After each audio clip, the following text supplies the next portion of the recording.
2. Sudah pegang buku semua? Sudah hafal? Ya, selesai nggak selesai kumpulkan nanti ya. Bahas tentang takrif atau definisi pengertian. Bapak Ibu ini dibaca saja cukup ya. Yang penting kita tahu ya. Jangan sampai kita tidak tahu apa itu pengertian haji. Bapak Ibu tahu bedanya haji dan umroh? Nah, di sini ada haji, ada umroh. Bedanya apa? Waktu, apalagi? Wukuf Arafahnya. Apalagi? Apa Pak? Oh, harga. Ya jelas harga beda.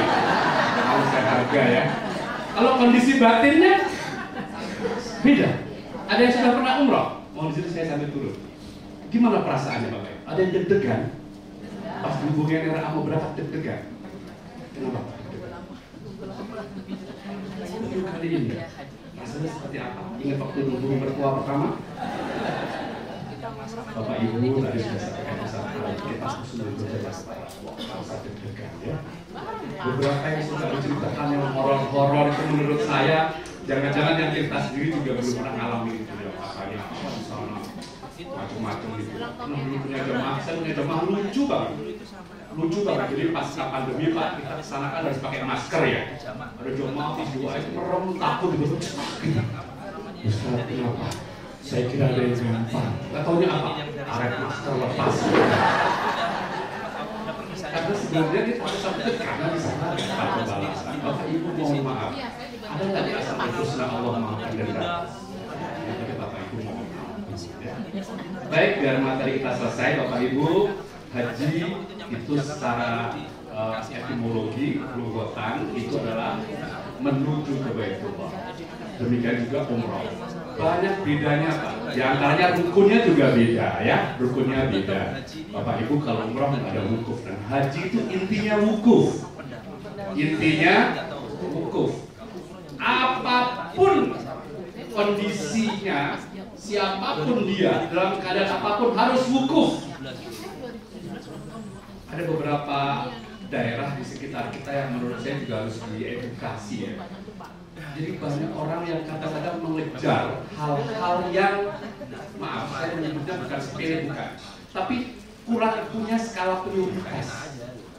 Pertemuan pertama kemarin sudah dijelaskan insya Allah ya kenapa nanti kita di apartemen, kenapa apartemen orientasi lebih dekat ke Mina, Arafah, karena kita fokus ke wukuf dulu. Ada yang maaf ini, saya nggak menganggapnya salah, tapi barangkali beliau punya keterbatasan dalam menangkap pesan gitu. Ada orang yang haji orientasinya mencium Hajar Aswad Pak. Pokoknya apapun yang penting mencium Hajar Aswad. Di kampung halaman dia orang pulang tanah suci tanyanya mencium, sudah cium Hajar Aswad belum? Oh, belum ya nggak sukses. Padahal haji intinya di mana? Intinya di mana? Al-Hajju Arafah, nanti ada rukun-rukunnya. Kalau bisa mencium Hajar Aswad, alhamdulillah. Kalau tidak bisa mencium Hajar Aswad, nggak mengurangi keafdalan haji insya Allah. Kalau haji padat ya sudah, nanti umroh saja. Pulang haji berangkat umroh lagi. Dan tidak harus lewat daerah, tidak ya. Boleh FKU, Aruna, BSA atau level yang lain. Sudah setuju. Tidak harus lewat, boleh lewat atau level yang lain atau level yang lain. Mumpung ada direksi RRA Bapak Ibu tolong nanti apa yang kira-kira inti yang substantif, mana yang kira-kira hanya sekedar ya maksudnya sekedar memenuhi syarat yang penting kita lakukan tapi jangan ke situ. Dulu pernah ada jamaah begitu datang mau cari Hajar Aswad, mental mundur lagi, coba lagi, mundur lagi. Dendam dia. Ambil makanan, minuman, buah, dia tongkrongin Masjidil Haram. Makan kamu kosong. Alhamdulillah. Sukses ini Hajar Aswad pas tanggal 9 Dzulhijjah. Semua jemaah haji ada di Ka'bah. Tinggal kimit dikit aja. Yes, yuk, puas dia nyium. Pamerin ke teman-temannya. Panitia di Arafah sudah nyari sampai ke kamar jenazah. Ketemu dianya malah nyium Hajar Aswadnya sukses, hajinya batal. Innal hamda, semuanya disyukuri. Wan ni'mata, semua dinikmati. Lagi antri prasmanan, teman dapat lauk, sayur, nasi. Pas kita nasinya, apa yang diucapkan? Mas, lauknya habis. Oh, innal hamda. Bapak tinggal panggil tukang cateringnya. Maksud saya nggak usah emosi. Innal hamda. Mas, lauknya habis. Ya, gampang. Mohon maaf dan mohon maklum, ada beberapa jamaah yang pergi haji sekaligus program perbaikan gizi. Lanjutnya Bapak Ibu meningkatkan rasa syukur. Saya berapa menit? Ada 2 menit ya? Sebentar 2 menit mulu. Saya kira tadi sudah dijelaskan Ustaz Ali, meningkatkan rasa syukur Bapak Ibu, syukuri Allah sudah berikan rezeki. Ada sebuah hadis Nabi ya Pak Kiai, ada hadis Nabi, la yashkurullaha man la yashkurun nas.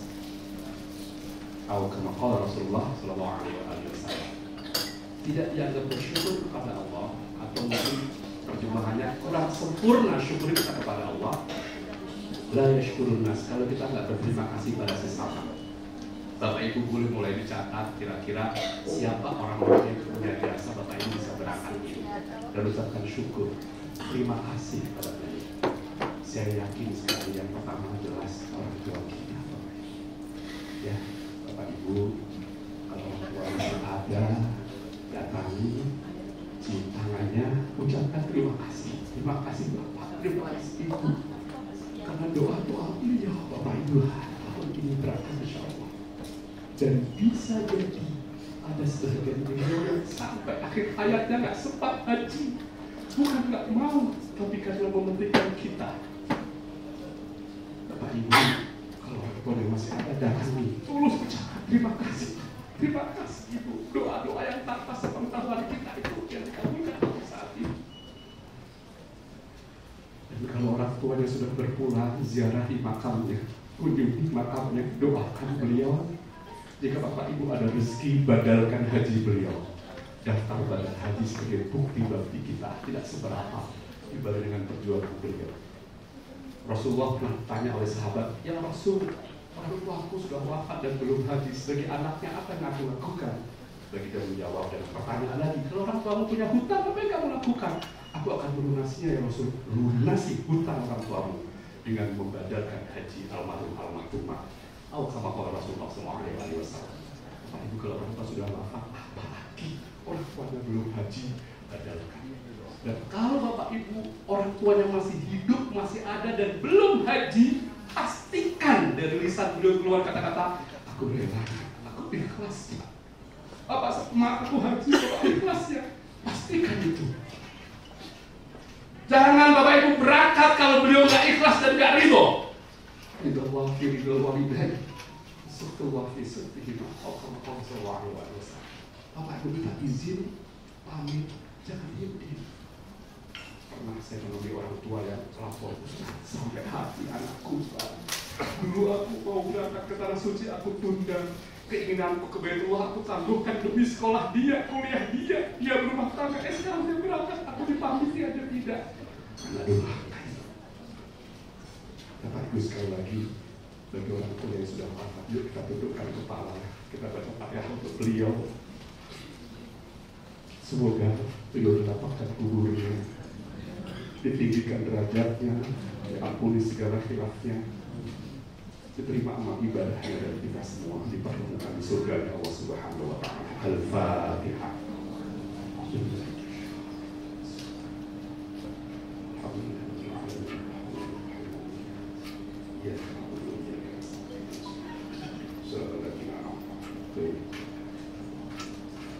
Bapak Ibu, orang tua kita kadang-kadang mendoakan tanpa sepengetahuan kita, dan doa-doa yang seperti itu yang dijawab Allah Subhanahu. Mabrur itu indikasinya perilaku. Nanti selama di tanah suci, para kiai, para ustadz akan menyampaikan apa saja ciri-ciri mabrur. Tapi mabrur itu ukurannya adalah nanti akhlaknya semakin santun, bicaranya semakin ramah, ibadah semakin rajin, keluarga semakin harmonis, dan masih banyak semakin peduli dan seterusnya. Semoga haji yang kita lakukan ini haji yang makbul dan mabrur. Semua syarat rukun dipenuhi, diterima Allah SWT, dan pulang haji kita menjadi pribadi-pribadi yang lebih baik dari sebelumnya. Amin. Ya Allah ya Rabbal alamin. 2 menit habis ya. Mudah-mudahan apa yang saya sampaikan dalam silaturahmi yang pertama ini berkenan, dan jika ada hal-hal yang kurang berkenan, tidak sesuai, mohon kiranya Bapak Ibu membukakan pintu maaf yang sebesar-besarnya. Hadanallahu wa iyyakum ajma'in. Wassalamualaikum warahmatullahi wabarakatuh. Waalaikumsalam. Tadi sudah ya. Berkunjung ke Baitullah untuk ihram, wukuf, tawaf, sa'i, tahallul, tertib. Ada beberapa macam-macam haji. Yang pertama, haji tamattu. Apa itu haji tamattu? Saya ini orang Jawa, katanya gampangin orang dulu. Pada saat manasik itu tamattu ini, tapi dulu pada saat di reguler Jawa itu tamattu apa tamattu? Tangi banget turu katanya. Tamattu adalah menyelesaikan ihram umroh, lalu berganti pakaian, sambil menunggu prosesi haji. Jadi nanti kita semua Bapak Ibu yang tamattu, insya Allah kita tamattu, kita dari sini sudah mengenakan kain ihram. Kalau langsung ke Mekah, kita mengenakan kain ihram, lalu sampailah di Ya'lamlam, kita berihram, labbaik Allahumma hajjan, lalu kita turun, kita ke hotel transit, lalu kita menyelesaikan umroh. Labbaik Allahumma umrohatan, lalu kita menyelesaikan umroh, tawaf, sa'i, tahallul, ganti pakaian, sambil menunggu tanggal 8 Dzulhijjah, pakai kain ihram lagi, baru niat haji. Itu tamattu. Enak. Kita tidak memakai ihram terus-terusan. Jadi kita hanya pakai kain ihram dari sini saja. Selesaikan dulu umroh, ganti pakaian, sambil nunggu nanti di hotel transit kita perbanyak beribadah, mendengarkan tausiah, berdiskusi, konsultasi, zikir, hatamin Al-Quran, dan lain-lain. Pokoknya isinya hanya ibadah, karena kita tak kemana-mana. Pusatkan pikiran kita, hati kita, fisik kita untuk konsentrasi beribadah kepada Allah Subhanahu wa Ta'ala. Ya.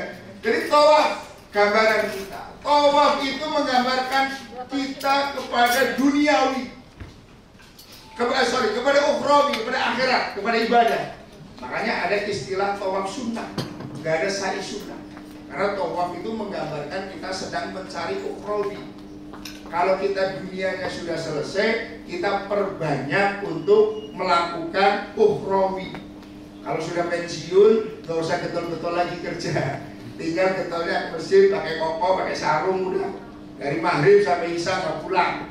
Baca sebisanya, baca Al-Quran. Kalau memang ada kendala dengan matanya, baca Al-Quran susah, baca surat yang hafal, surat Al-Ikhlas. Hafal Bapak Ibu? Yang nggak hafal Qul huwallahu ahad boleh. Sa'i jalan 7 kali dari Bukit Sofa ke Marwah, Marwah ke Sofa, Sofa Marwah itu 1, Marwah Sofa 2, 3, 4, 5, 6, 7. Jangan kayak kemarin ada ketemu jamaah dari Tasik, sa'i itu capeknya luar biasa katanya. Kenapa? Karena dari Sofa Marwah, Sofa dihitung 1. Jadi 14 kali nih. Sofa 14 kali. Sofa menggambarkan kepada kita mencari dunia. Makanya tidak ada sa'i menggambarkan kita mencari duniawi. Makanya tidak ada sa'i sunnah. Bagaimana Siti Hajar lari-lari dari Bukit Sofa ke Marwah untuk mencari air duniawi. Allah justru tidak memberikan air dari tempat larinya, Ibu Hajar dari Sofa ke Marwah. Justru airnya di dekat Ka'bah yang kita kenal dengan air Zam-Zam. Artinya kita wajib tawakal masalah dunia. Kalau sudah haji, sudah pernah sa'i, harus lebih tawakal masalah harta. Karena kadang harta dicari di mana, nemunya di mana. Dicari di mana, dapatnya dari mana. Sudah Allah gambarkan melalui perjalanannya Siti Hajar. Sofa Marwah 500 meter. Gak dikasih di sini. Malah dapatnya dari dekat Ka'bah. Tahallul menunjukkan bahwa yang biasa sombong itu di kepala. Kadang yang dibanggakan itu rambut. Makanya dipotong tuh. Artinya apa? Memotong kesombongan kita, memotong ketakaburan kita. Tertib artinya adalah bagaimana apapun yang harus kita lakukan harus urutan. Tertib itu urutan maksudnya. Harus sesuai dengan langkah demi langkah. Jangan lompat-lompat gitu, urutan. Wah, ini kayaknya tempat sa'i lagi agak longgaran ini. Tempat tawaf sempit banget, yuk kita sa'i aja dulu. Tidak boleh seperti itu, harus urutan. Makanya harus ikutin pembimbing. Saya pesan sekali lagi ke Bapak Ibu. Pesan sekali. Biasanya kalau manasik saya selalu pesan. Selama haji bareng dengan kita, tolong ikutin aturan-aturan yang ditetapkan pembimbing. Jangan meributkan masalah yang sepele yang akhirnya memecah belah umat, memecah belah jamaah. Satu bis kadang di grup ngomong, sudah di-share oleh pembimbing kita, kan ada muftinya, Pak Kiai Dimyati. Sudah di-share melalui muftinya, ada yang tanya ke gurunya sendiri, Kiai Google. Nanya ke Kiai Google langsung di-share. Ini menurut Kiai ini, Kiai sama Mas Google katanya. Mbah Google. Jadi kita udahlah. Kalau ada beda-beda dikit nanti di tanah halal atau sebelum berangkat, Pak, menurut pemahaman kami begini. Bagaimana Pak? Paling kita monggo kalau seperti itu, tapi tanggung jawab sendiri. Kalau dengan kita, insya Allah pembimbing itu di samping. Jadi pembimbing haji itu 2 syaratnya. 1, sudah haji. 2, ngerti fikih. Ngerti fikihnya kayak apa? Kalau belum pernah haji bingung. Betul kan? Saya itu pernah bawa dari beliau dari Nganjuk itu. Juara MTQ dunia internasional. Juara MTQ internasional. Sudah sebut tapi tahun berapa itu juara MTQ-nya? Ustaz, saya tetap berpendapat kalau sentuhan laki-laki perempuan batal. Monggo Pak Kiai. Jadi belum pernah umroh, belum pernah haji. Habis tawaf beneran, dia sendirian toh, sekeliling di pinggiran sendirian karena nggak mau disenggol, sendirian. Habis tawaf loh, pakai kan masih di sini, tempat sa'inya mana Ustaz? Sudah bisa tawaf tapi nggak tahu tempat sa'i. Kalau toh bolak-balik ke sana nggak ngerti fikihnya juga bingung. Belum pada datang. Bapak Ibu yang dirahmati Allah, bahagialah Bapak Ibu, bersyukurlah Bapak Ibu yang sudah mendapatkan panggilan. Bapak Ibu rajin untuk mengikuti manasik, bagian daripada rasa syukur Bapak Ibu dipanggil Allah. Gambarannya banyak. 2 tahun kemarin gak ada orang haji. Kan ada reuni haji tahun ini, tahun 2021 gak ada reunian. Itu kan gambaran. Siapapun gak bisa haji. Maka apapun kita, siapapun kita, dan siapapun nanti yang satu bis dengan kita, siapapun nanti yang satu kamar umpama paket 4 bersama kita, itu yang terbaik menurut Allah. Itu yang harus kita syukuri. Kalau saya pembimbing itu cuma mau ketemu siapa, udahlah, toh 9 hari selesai, toh haji maksimal selesai, apa yang diambil pusing-pusing. Jadi siapapun ketemu itu terbaik. Kalau ketemu dengan orang yang cerewet, alhamdulillah. Jadi nggak bisa tidur malah wiridan terus. Kalau ketemu orang yang rajin, alhamdulillah. Jadi kedorong kita ikut rajin. Kalau ketemu orang yang lambat, alhamdulillah. Jadi kita duluan terus, kamar mandi duluan daripada nanti sambil nyuci. Kita duluan ke masjid. Intinya semua itu ditakdirkan oleh Allah dan pasti yang terbaik menurut Allah Subhanahu wa taala. Komitmen haji kita haji mabrur dengan menjalankan semua rukun, wajib dan sunnah-sunnahnya. Terima kasih, kurang lebihnya mohon maaf. Wallahu muwaffiq ila aqwamit thoriq. Wassalamualaikum warahmatullahi wabarakatuh. Waalaikumsalam. Itu adalah bentuk daripada ibadah fiqhiyah. Kemudian maliyahnya daftar kemudian bayar. Ya kan? Bapak Ibu berangkat haji bayar? Bayar apa enggak? Sudah lunas kok belum? Belum.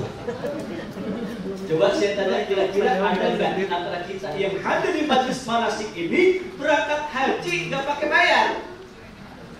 Ada nggak? Ada nggak? Oh, orang ini.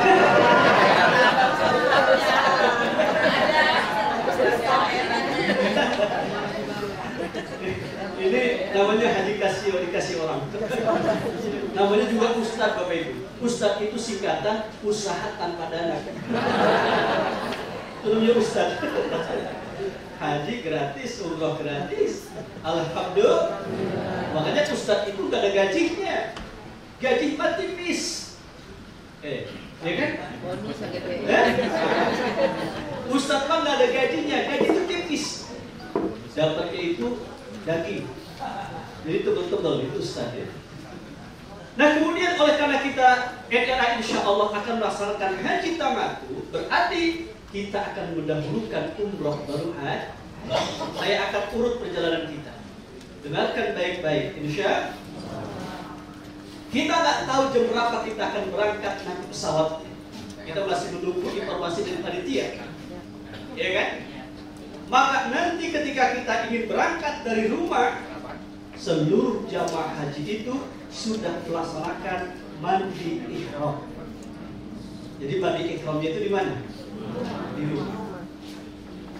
Nah kemudian setelah mandi ihram merupakan bagian daripada kesunahan. Apa itu? Ya, memgunting kuku, pakai wangi-wangian, membersihkan bulu-buluan. Itu sudah kita tuntaskan dari rumah kita masing-masing. Insya Allah. Nah kemudian bapak-bapak, bisa kita pergunakan kain ihram yang bawah itu sudah dari rumah. Ya, jadi pakai ihram yang bawah. Kemudian masih pakai celana dalam silakan, masih. Kemudian pakai celana dalam silakan. Pakai pakaian ihram yang bawah, yang atasnya pakai batik nasional haji.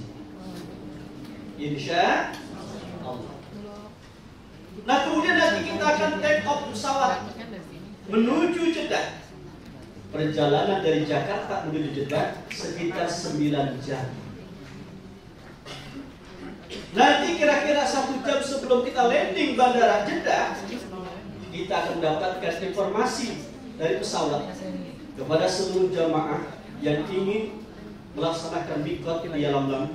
Mohon untuk bersiap-siap karena setengah jam ke depan kita akan melewati Yalamlam. Nah kita ganti pakaian di situ. Jadi ibu-ibu sudah pakai pakaian ihram, bapak-bapak yang bawah pakaian ihram atasnya gak usah dulu.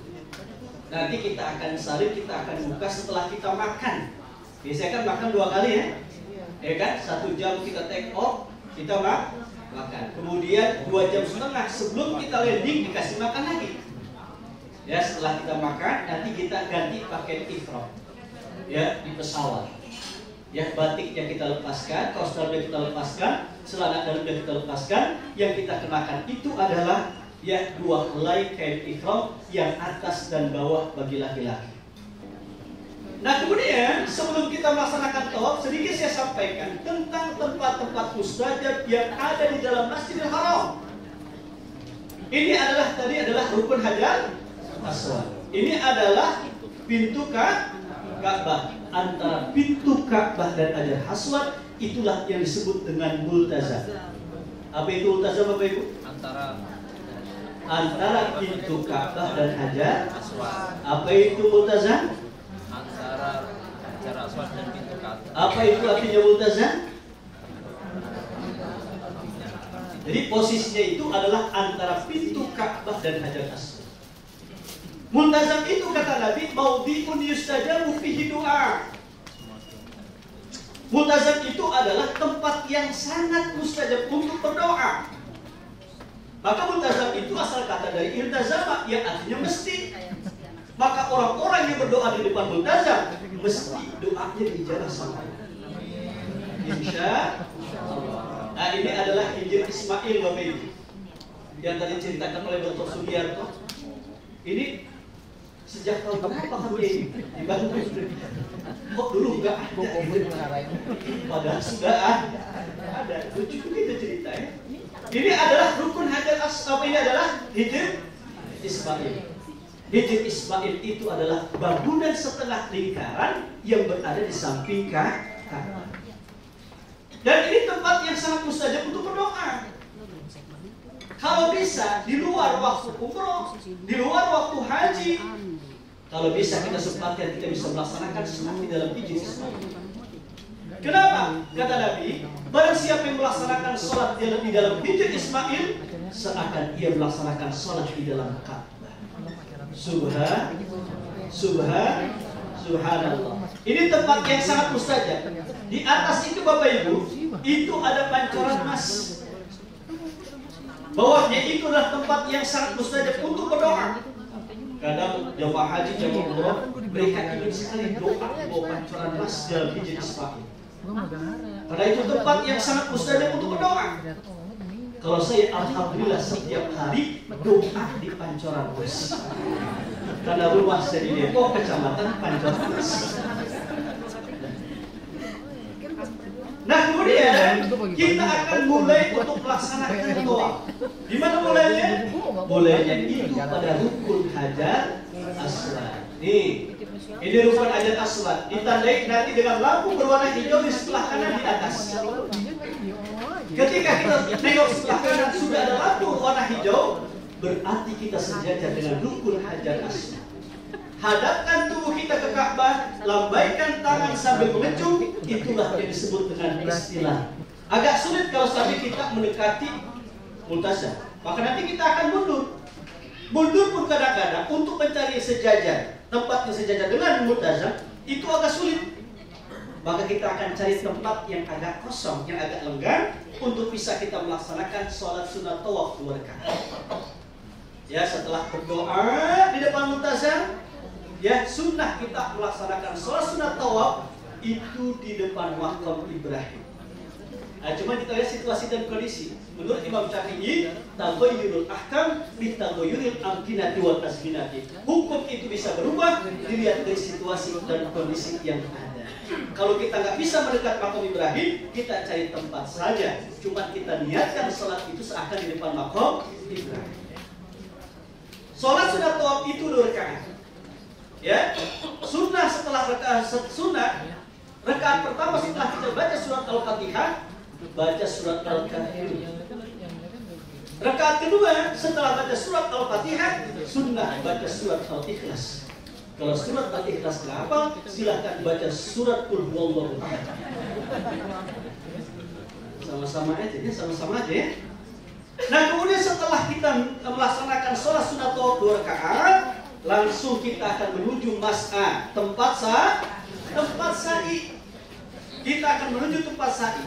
Sebelumnya, setelah sholat sunat tawaf, sebelum sa'i, kita disunahkan untuk minum air zam-zam. Kata Nabi, ma'u zam-zam lima syuriba lahu. Air zam-zam itu tergantung niat orang yang minum. Maka sertakan niat ketika kita minum air zam-zam. Ya Allah ampuni dosa-dosaku. Ya Allah berikan aku ilmu yang bermanfaat. Ya Allah berkahkan usahaku. Ya Allah berkahkan anak cucu keturunanku. Baru minum air zam-zam. Atau dengan doa yang diajarkan oleh Rasulullah, doa minum air zam-zam. Sudah apa doanya? Bismillahirrahmanirrahim. Allahumma rzuqni ilman nafi'an wa rizqan wasi'an wa shifaan min kulli da'in wa saqam bi rahmatika ya arhamar rahimin. Sudah apa Bapak Ibu? Yang belum hafal tolong jangan dihafalkan, biar ustadz aja yang hafal. Biar beda antara ustadz dengan jamaah. Bang, mohon maaf, gambar sa'i ya. Baik, kita akan melaksanakan sa'i. Gimana sa'i itu? Mas'a itu artinya tempat sa'i. Jadi mas'a itu tempat sa'i. Sa'i itu antara sofa dan marwah. Sofa itu artinya kesucian, marwah itu artinya adalah tujuan. Berarti salah satu tujuan hidup ini adalah untuk mencari kesucian diri. Kenapa? Kita akan berjumpa dan bertemu dengan Zat yang Maha Suci, yaitu Allah Jalla Jalaluhu. Naik kita ke bukit Sofa, kita turun menuju Marwah. Dari Marwah kita akan turun ke Sofa. Naik turun antara Sofa dan Marwah. Itu merupakan satu gambaran dalam hidup. Tidak selamanya kita di atas, pada satu saat kita akan di bawah. Tidak selamanya kita hidup, satu saat kita akan mati. Orang kaya, orang miskin, raja-raja, rakyat biasa, presiden, menteri, jamaah, ustadz, astagfirullah, kepala ustadz, mati. Jangan sentimen dong, Pak. Jangan sentimen. Begini-begini sering jadi imam di dalam Masjidil Haram. Sering jadi imam Masjidil Haram. Cuma zamannya era doang. Sering saya jadi imam di Masjidil Haram. Alhamdulillah. Muslim saya sering jadi imam di Masjidil Haram itu. Cuma jamaahnya itu jamaah yang era doang. Satu bis. Allah. Ya, kemudian sa'i. Ya, sa'i itu antara Sofa dan Marwah. Nanti ketika kita naik ke bukit Sofa, kita hadapkan tubuh kita ke Ka'bah. Ingat, Sofa itu tempat yang sangat mustajab untuk berdoa. Nanti kita berdoa sebentar, kita turun menuju Marwah. Antara Sofa dan Marwah, kita akan melewati lampu berwarna hijau.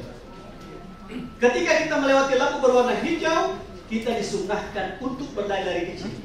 Bagi yang laki-laki, sunnah untuk berlari dari kecil antara Sofa dan Marwah ketika melewati lampu berwarna hijau.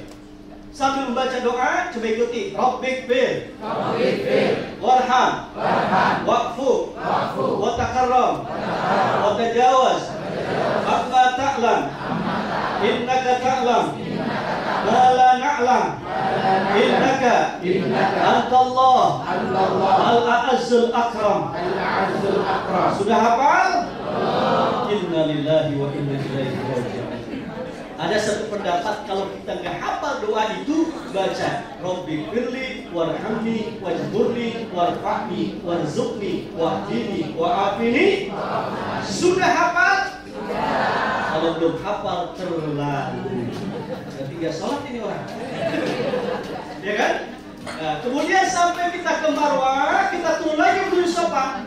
Antara Marwah dan Sofa, kembali kita akan melewati lampu berwarna hijau. Yang laki-laki disunahkan untuk berlari dari kecil sambil membaca doa Rabbikfir, warham, wa'fu, wa takarram, wa tajawaz, amma ta'lam, innaka ta'lam, ma la na'lam, innaka antallah al-a'azzul akram.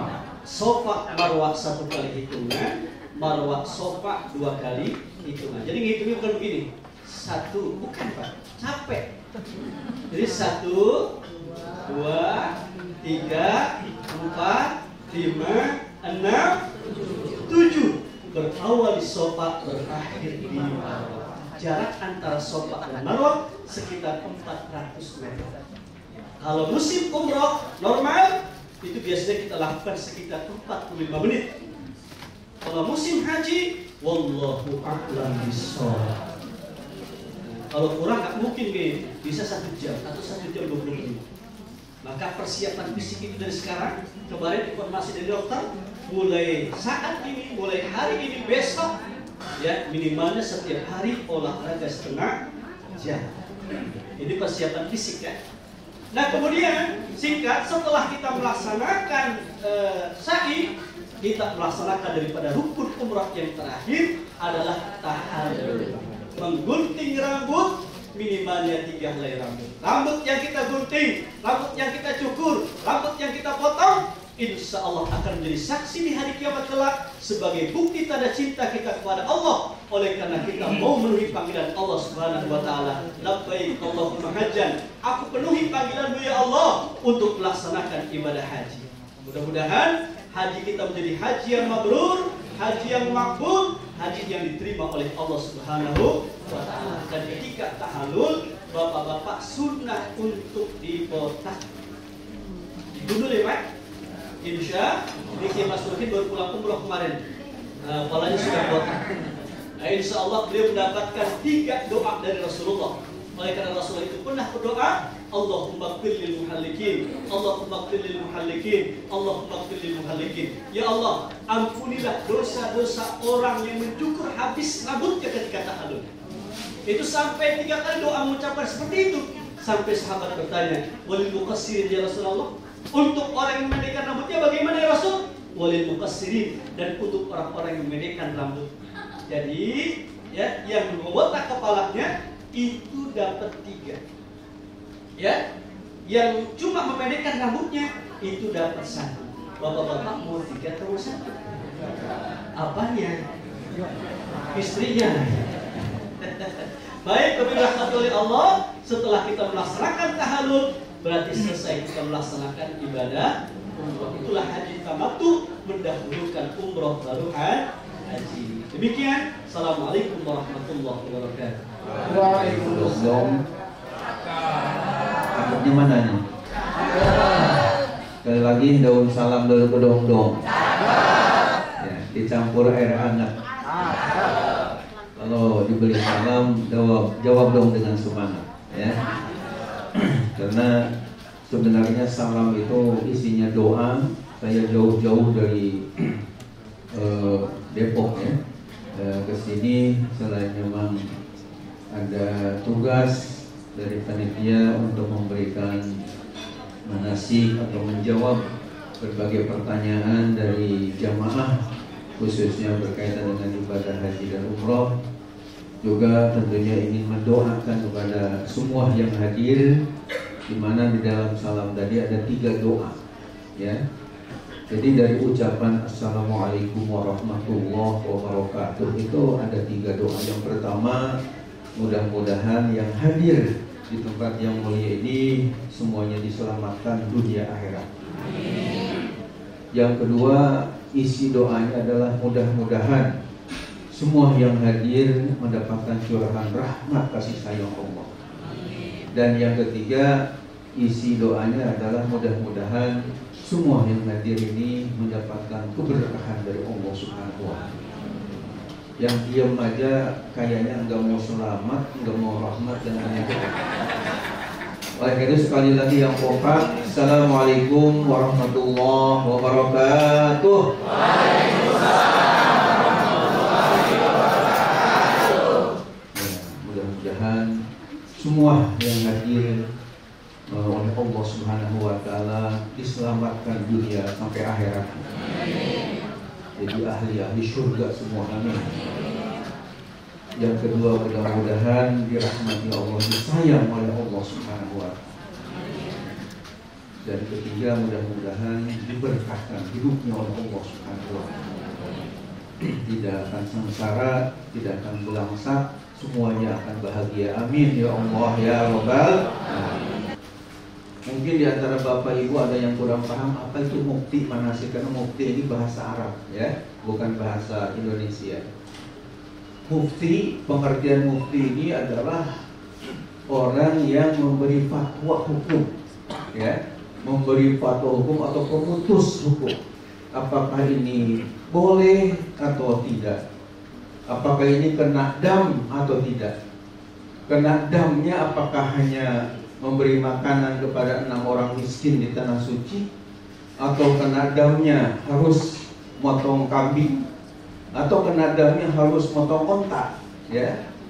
Nah, dari kurang lebih 13 ustadz yang jadi pembimbing di NRA, bahkan mungkin sekarang ini karena jamaah hajinya yang saya dengar sudah 1.100 jamaah, 25 bis, biasanya satu bis, satu ustadz dan satu motowif, berarti 25 ustadz lah yang harus berangkat ya.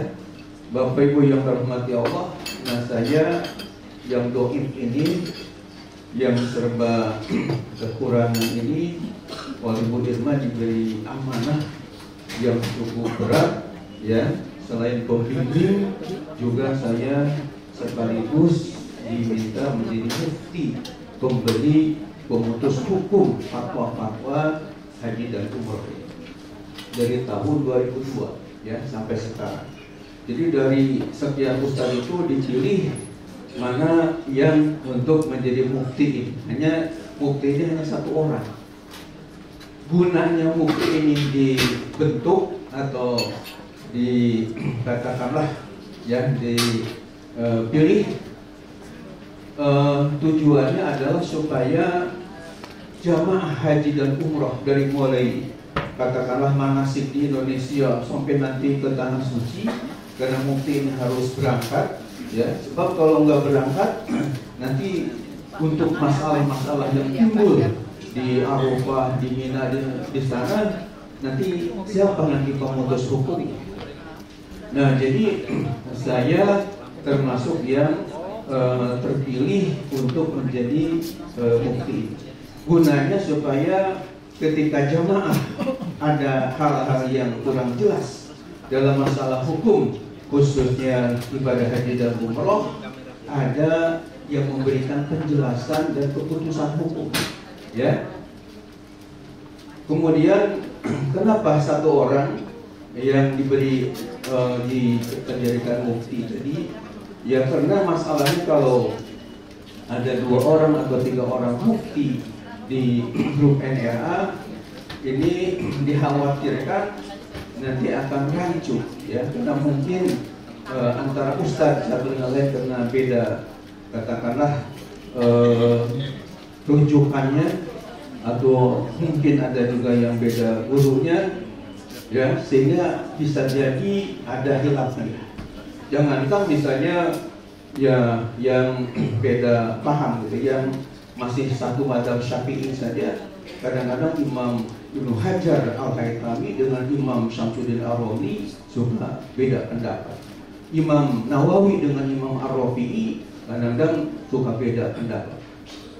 Nah, supaya enggak bingung jamaah haji, maka oleh Ibu Haja Irma dijadikan satu orang saja, sehingga ketika ada masalah yang rumit yang harus diputuskan hukum, biasanya ya kami musyawarah dulu dan dari mulut saya lah yang menentukan ya apakah ini kena dam atau tidak, dan damnya berapa yang harus dilakukan, itu nanti dari mufti ya yang akan menjelaskan. Itu saya kira sekedar informasi, dan alhamdulillah Bapak Ibu, saya sampai saat ini juga sebagai ketua umum ya Majelis Ulama di Kota Depok dari tahun 2003 sampai sekarang 2024, di 4 periode berturut-turut mimpin para ulama se-Kota Depok atau 11 kecamatan. Dan sehari-hari saya mimpin pondok pesantren, namanya Pondok Pesantren Modern Darus Sholihin yang ada di Sawangan ya, Kota Depok. Dan ketika ada waktu yang luang, tidak saya jadi mengajar di Institut Ilmu Al-Quran atau tidak ke kantor MUI, tidak ada tamu, biasanya saya gunakan untuk menulis buku keagamaan yang sekarang alhamdulillah sudah lebih dari 30 judul ya, yang bahasa Arab aja sudah 10 ya judulnya, dan alhamdulillah yang judulnya Al-Jawahir fil Hadis Al-Basir An-Nazir, himpunan hadis-hadis sahih, sudah digunakan oleh pondok pesantren Darul Khalisin Bapak Kiai Haji Iwan Zawawi, dan oleh pondok pesantrennya Bapak Dr. Kiai Haji Masyurin Masyurin Madani ya. Alhamdulillah. Dan sebagai informasi juga Bapak Ibu yang saya hormati, ini sudah terbit lagi buku tulisan saya sendiri, judulnya Ahsanul Bayan. Ahsanul Bayan itu artinya bayan sendiri penjelasan, ahsan itu yang terbaik. Kalau hasan, hasanah itu baik ya. Robbana atina fid dunya hasanah. Nah kalau ahsan itu isim takdir, istilah bahasa Arabnya yang terbaik. Jadi ahsanul bayan artinya uraian atau penjelasan yang terbaik, menjawab 100 masalah agama yang klasik dan kontemporer. Jadi di dalam buku ini tidak kurang 100 masalah agama, dari mulai akidah, ibadah, termasuk sholat, zakat, puasa, haji. Ya, ini dibahas di dalam buku ini, juga sejarah Islam, Al-Quran, hadis, dan yang lain-lain.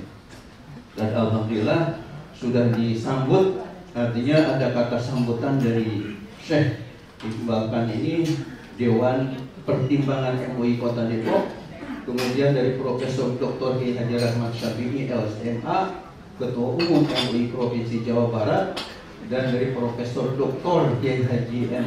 Niam Soleh MA, Ketua Bidang Fatwa MUI Pusat. Jadi sudah diberi kata sambutan dengan baik, sehingga nanti Bapak Ibu kalau merasa ada yang kurang dalam masalah-masalah keagamaan, insya Allah dari buku ini bisa menjawab. Apalagi mau ke tanah suci, selain banyak nanti baca Al-Quran, itu perlu juga membaca kitab-kitab keagamaan. Tadi oleh Bapak Ustadz jadi ada istilah buku-buku religi yang harus dibawa ke tanah suci. Nah selain Ahsanul Bayan ini juga yang saya sudah tulis ya sejarah Madinah, asal usul kemuliaan dan kedudukannya bagi Islam. Ini juga alhamdulillah sudah ya terbit. Sebenarnya sejarah Makkah juga sudah kami tulis ya, cuma karena mungkin laris itu sehingga kita ambil di penerbitnya sudah habis semua, sehingga nggak bisa dibawa ke sini. Jadi yang ada ya sejarah Madinah dengan tanya jawab masalah agama yang sangat penting. Bapak Ibu yang dirahmati Allah, bukunya nanti sudah disiapkan oleh panitia. Bagi yang minat ini bisa hubungi ya. Dan saya kira semuanya mudah-mudahan minat, karena ilmu-ilmu yang ada di dalam buku ini sangat penting untuk menambah kemakmuran kita. Amin. Karya Asy-Syarbini atau misalnya Nihayatul Muhtaj, karya Imam Asy-Syamsuddin Ar-Ramli atau Tuhfatul Muhtaj yang 10 jilid, karya Imam Ibnu Hajar Al-Haytami dan yang lain-lainnya. Kita temukan di dalam kitab fikih itu ada istilah mani, kemudian mazi, ada wadi. Ya, jadi ada 3 istilah yang berkaitan dengan masalah cairan-cairan yang keluar dari ubul manusia, baik laki maupun perempuan. Ada istilah mani, yang kedua mazi, yang ketiga wadi. Mungkin di antara Bapak yang belum begitu mendalam ilmu fikihnya ada yang bertanya-tanya apa perbedaan antara yang 3. Ya, jadi kalau ini dan pertanyaannya masalah mazi supaya jelas. Jadi kalau yang pertama kaitan dengan mani yang biasa diterjemahkan dengan sperma, ya adalah sesuatu, ada air yang keluar dari alat kita laki-laki atau perempuan, ya biasanya dari ya hubungan ketika hubungan suami istri dengan ada ya perasaan lezat dan tadapuk. Ya tadapuk itu ada yang memancar, ya itu namanya air mani atau sperma. Nah kemudian sebelum ke mazi mengenai wadi, ya dan perlu diketahui kalau mani tadi dihukumi suci, ya tidak najis. Kenapa? Karena kalau mani ini adalah asal kejadian manusia. Jadi kayaknya enggak cocok kalau manusia yang Allah telah muliakan dalam firman-Nya surah Al-Isra, wa laqad karramna bani Adam, sungguh kami telah memuliakan anak Adam, sementara asal kejadiannya dari yang najis. Itu kan enggak muwafaqah enggak serasi. Maka oleh agama dikemukakan mani ini adalah suci, ya. Beda dengan air baulun, air kencing. Kalau air kencing kan najis. Cuma air mani ini mewajibkan mandi, ya, mandi keramas gara-gara sperma. Nah kemudian sebelum ke mazi, kalau yang ketiga tadi wadi. Kalau wadi ini adalah air yang keluar, cairan yang keluar dari kubul laki atau perempuan. Kubul itu yang bagian depan, ya. Kalau bagian belakang namanya dubur. Jadi ada dubur, ada kubul. Nah jadi yang keluar dari kubul laki atau perempuan, ya, cairan tadi keluarnya enggak terasa enak, dan keluarnya juga bukan karena dorongan syahwat atau birahi, tapi karena mungkin katanya memikul benda yang cukup berat, sehingga ya atau pakai sepeda yang ketika nanjak begitu, sehingga keluarlah cairan dari alat vitalnya. Itu namanya wadi. Hukumnya seperti air kencing, air seni, hukumnya najis, tidak wajib mandi. Nah, kemudian kalau yang ditanyakan tadi mazi, apa pengertiannya? Kalau mazi ini adalah sesuatu cairan yang keluar dari alat laki atau perempuan, keluarnya itu tidak memancar, tapi karena sauroni syahwat, karena ada bergelora nafsu birahi, karena mungkin ya melihat lain jenis, atau mungkin juga melihat ada gambar-gambar yang merangsang sehingga keluar cairan, tapi enggak istilahnya enggak memancar. Itu namanya mazi, ya, dan hukumnya najis seperti air dia kencing. Tidak wajib mandi ketika keluar, tapi wajib dibersihkan, ya, supaya najisnya hilang. Nah pertanyaannya, bagaimana kalau misalnya ini pertanyaan Bapak ini, bagaimana ketika kita sedang pakai pakaian ihram misalnya, ya, apakah karena melihat ada ya seseorang sehingga timbul gitu rasa syahwatnya sehingga keluar ya air mazinya tadi? Apa? Wadi. Oh ya, ya berarti bukan mazi, ya. Jadi sebab beda. Kalau bedanya itu antara wadi dengan mazi. Kalau mazi ada gelora syahwat baru keluar. Kalau wadi itu ya karena capek atau memanggul, ya, mikul beban yang berat sehingga keluar. Nah pertanyaannya, bagaimana ketika wadi misalnya keluar ada cairan yang tentunya akan ya terkena kepada kain ihram yang kena nggak ada celana dalam, ya. Bapak Ibu yang dirahmati Allah, tadi Pak Ustaz Dr. Masyuhin menyinggung juga ada yang pakai celana ya dalam walaupun tidak dijahit, tetap kami fatwakan tidak boleh. Kenapa? Karena Rasulullah dengan para sahabatnya dalam hadis-hadisnya tidak pernah menggunakan pakaian selain izar, yakni penutup yang bagian bawah, dan rida penutup bagian atas. Hanya 2 lembar atau 2 helai aja, tidak ada tambahan-tambahan. Oleh itu karena ada hadis khudzu anni manasikakum, hadis sahih riwayat Imam Muslim, ambil dari aku manasik kalian, maka kita fatwakan tidak boleh menggunakan ya celana dalam tadi. Nah, ketika misalnya kita yakin ada wadi yang keluar dari kubul kita, atau dari zakar laki-laki, atau dari faraj perempuan, maka ketika kita yakin ada nempel di kain ihram kita, maka tentunya sebelum kita sholat, sebelum kita tawaf, itu yang ya ketempelan wadi tadi yang mesti dicuci, ya, atau diganti, disalin gitu. Jadi makanya pakaian ihram jangan hanya 1 pasang, kalau bisa 2 atau 3, ya. Sehingga ketika ada yang terkena najis, itu bisa diganti dengan yang baru, ya. ganti dengan yang baru, jangan dipakai yang najis tadi, nanti nggak sah ya ibadah sholat atau tawaf.